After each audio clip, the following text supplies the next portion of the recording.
የጥንቃቄ መልእክት የቪዚት ቪዛ ፕሮሰስ ጀምራችሁ አፕሊኬሽን ፎርም ስትሞሉ መጠንቀቅ ያለባችሁን ነገር ልንገራችሁ።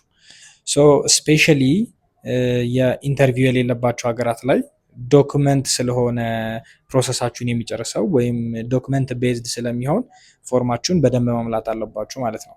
ሶ የመጀመሪያው ማድረግ ያለባችሁ ነገር ፎርማችሁ ላይ የሞላችሁት ነገር ከሌሎች ተያያዥ ዶክመንቶች ጋር ለምሳሌ ትራቭል ፕላናችሁ ላይ፣ ከቨር ሌተራችሁ ላይ፣ ሆቴል ቡኪንግ፣ ዲአደር ቡኪንግ፣ ኤር ቲኬት ቡኪንጋችሁ ጋር ተመሳሳይ መሆን አለበት ማለት ነው።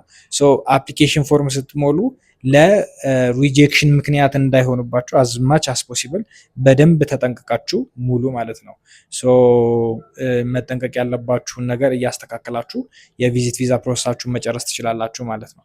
የቪዚት ቪዛ ፕሮሰስ ጋይድ አድርገን ፕሮሰስ ማወቅ ከፈለጋችሁ ዲኤም ያድርጉልኝ። ቴንክ ዩ